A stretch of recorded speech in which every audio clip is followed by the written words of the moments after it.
सुखदेव जी कहते हैं, राजन वृत्तासुर रणभूमि में अपना शरीर छोड़ना चाहता था, क्योंकि उसके विचार से इंद्र पर विजय प्राप्त करके स्वर्ग पाने की अपेक्षा मरकर भगवान को प्राप्त करना श्रेष्ठ था। इसलिए जैसे प्रलयकालीन जल में कैटभासुर भगवान विष्णु पर चोट करने के लिए दौड़ा था, वैसे ही वह भी त्रिशूल उठाकर इंद्र पर टूट पड़ा। वीर वृत्तासुर ने प्रलयकालीन अग्नि की लपटों के समान तीखी नोकों वाली त्रिशूल को घुमाकर बड़े वेग से इंद्र पर चलाया और अत्यंत क्रोध से सिंहनाद करके बोला, पापी इंद्र, अब तू बच नहीं सकता। इंद्र ने यह देखकर कि वह भयंकर त्रिशूल ग्रह और उल्का के समान चक्कर काटता हुआ आकाश में आ रहा है, किसी प्रकार की अधीरता नहीं प्रकट की और उस त्रिशूल के साथ ही बांस की नाक के समान वृत्तासुर की विशाल भुजा अपने 100 गांठों वाले वज्र से काट डाली। एक वहां कट जाने पर वृत्तासुर को बहुत क्रोध हुआ। उसने वज्रधारी इंद्र के पास जाकर उनकी ठोड़ी में और गजराज ऐरावत परिधि से ऐसा प्रहार किया कि उनके हाथ से वह वज्र गिर पड़ा। वृत्तासुर के इस अत्यंत अलौकिक कार्य को देखकर देवता, असुर, चारण, सिद्धगण आदि सभी प्रशंसा करने लगे, परंतु इंद्र का संकट देखकर वे ही लोग बार बार हाय हाय कहकर चिल्लाने लगे। परीक्षित, वह वज्र इंद्र के हाथ से छूटकर वृत्तासुर के पास ही जा पड़ा था, इसलिए लज्जित होकर इंद्र ने फिर उसे फिर नहीं उठाया। तब वृत्तासुर ने कहा, इंद्र, तुम वज्र उठाकर अपने शत्रु को मार डालो। यह विषाद करने का समय नहीं। देखो, सर्वज्ञ सनातन आदि पुरुष भगवान ही जगत की उत्पत्ति, स्थिति और प्रलय करने में समर्थ हैं। उनके अतिरिक्त देहाभिमानी और युद्ध के लिए उत्सुक आतताइयों को सर्वदा जय ही नहीं मिलती। वे कभी जीतते हैं तो कभी हारते हैं। ये सब लोक और लोकपाल जाल में फंसे हुए पक्षियों की भांति जिसकी अधीनता में विवश होकर चेष्टा करते हैं, वह काल ही सबकी जय पराजय का कारण है। वही काल मनुष्य के मनोबल, इंद्रिय बल, शरीर बल, प्राण, जीवन और मृत्यु के रूप में स्थित है।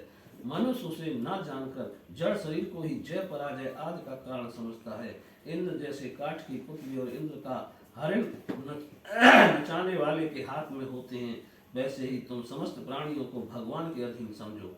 भगवान की कृपा प्रसाद के बिना पुरुष, प्रकृति, महत्व, अहंकार, पंचभूत, इंद्रियां और अंतःकरण चतुष्ट, ये कोई भी इस विश्व की उत्पत्ति आदि करने में समर्थ नहीं हो सकते।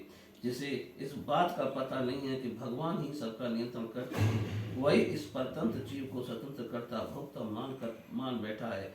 वस्तुतः स्वयं भगवान ही प्राणियों के द्वारा प्राणियों की रचना और उन्हीं के द्वारा उनका संहार करते। जिस प्रकार इच्छा न होने पर भी समय विपरीत होने से मनुष्य को मृत्यु और अपयश आदि प्राप्त होते हैं, वैसे ही समय की अनुकूलता होने पर, इच्छा न होने पर भी उसे आयु, लक्ष्मी, यश और ऐश्वर्य आदि भोग भी मिल जाते हैं। इसलिए यश, अपयश, जय पराजय, सुख दुख, जीवन मरण, इनमें से किसी एक की इच्छा अनिच्छा न रखकर सभी परिस्थितियों में समभाव से रहना चाहिए। हर्ष, शोक के वशीभूत नहीं होना चाहिए। सत्व, रज और तम, ये तीनों गुण प्रकृति के, आत्मा के नहीं। अतः जो पुरुष आत्मा को उनका साक्षी मात्र जानता है, वह उनके गुण दोष से लिप्त नहीं होता। देवराज इंद्र, मुझे भी तो देखो, तुमने मेरा हाथ और शस्त्र काटकर एक प्रकार से मुझे परास्त कर दिया है, फिर भी मैं तुम्हारे प्राण लेने के लिए यथाशक्ति प्रयत्न कर ही रहा हूँ। यह युद्ध क्या है? एक जुए का खेल, इसमें प्राण की बाजी लगती है, बाणों के पासे डाले जाते हैं और वाहन चौसर है। इसमें पहले से यह बात नहीं मालूम होती कि कौन जीतेगा और कौन हारेगा। श्री सुखदेव जी कहते हैं, परीक्षित, वृत्तासुर के ये सत्य एवं निष्कपट वचन सुनकर इंद्र ने उनका आदर किया और अपना वज्र उठा लिया। इसके बाद बिना किसी प्रकार का आश्चर्य किए मुस्कुराते हुए कहने लगे। देवराज इंद्र ने कहा, अहो दानवराज, सचमुच तुम सिद्ध पुरुष हो, तभी तो तुम्हारा धैर्य, निश्चय और भगवत भाव इतना विलक्षण है। तुमने समस्त प्राणियों के सुहृद आत्मस्वरूप जगदीश्वर की अनन्य भाव से भक्ति की है। अवश्य तुम लोगों को मोहित करने वाली भगवान की माया को पार कर गए हो, तभी तो तुम असुरोचित भाव छोड़कर महापुरुष हो गए हो। अवश्य यह बड़े आश्चर्य की बात है कि तुम रजोगुणी प्रकृति के हो, तो अभी विशुद्ध सत्व स्वरूप भगवान वासुदेव में तुम्हारी बुद्धि दृढ़ता से लगी हुई है। जो परम कल्याण के स्वामी भगवान श्री हरि के चरणों में प्रेम में भक्ति भाव रखता है, उसे जगत के भोगों की क्या आवश्यकता है। जो अमृत के समुद्र में विहार कर रहा है, उसे क्षुद्र गड्ढों के जल से प्रयोजन ही क्या हो सकता है। श्री सुखदेव जी कहते हैं, परीक्षित, इस प्रकार योद्धाओं में श्रेष्ठ महापराक्रमी देवराज इंद्र और वृत्तासुर धर्म का तत्व जानने की अभिलाषा से एक दूसरे के साथ बातचीत करते हुए आपस में युद्ध करने लगे। राजन अब शत्रु सूदन वृत्तासुर ने बाएं हाथ से फौलाद का बना हुआ एक बहुत भयानक परिघ उठाकर आकाश में घुमाया और उससे इंद्र पर प्रहार किया, किंतु देवराज इंद्र ने वृत्तासुर का वह परिघ तथा हाथी की सूंड के समान लंबी भुजा अपने 100 गांठ वाले वज्र से एक साथ ही काट रही। जड़ से दोनों भुजाओं के कट जाने पर वृत्तासुर के बाएं और दाएं दोनों कंधों से खून की धारा बहने लगी। उस समय वह ऐसा जानकर मानो इंद्र के वज्र की चोट से पंख कट जाने पर कोई पर्वत ही आकाश से गिरा हो।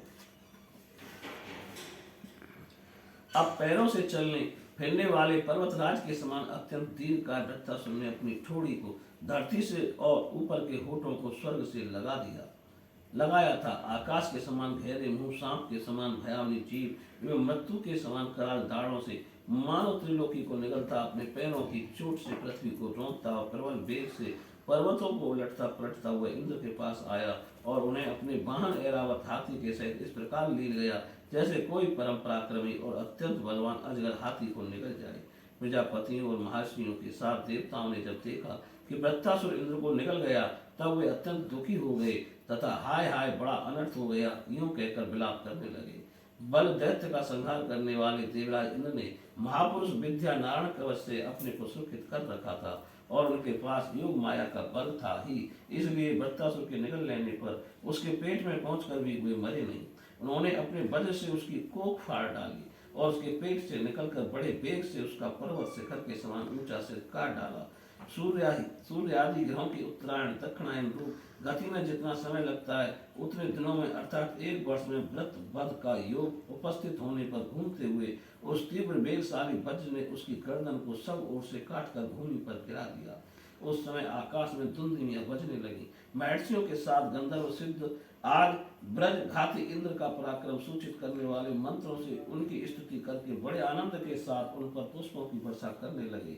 शत्रु दमन परीक्षित उस समय वृत्तासुर के शरीर से उसकी आत्म ज्योति बाहर निकली और इंद्र आज सब लोगों को देखते देखते सर्व लोकातीत भगवान के स्वरूप में लीन हो गए। बोलिए श्री कृष्ण भगवान की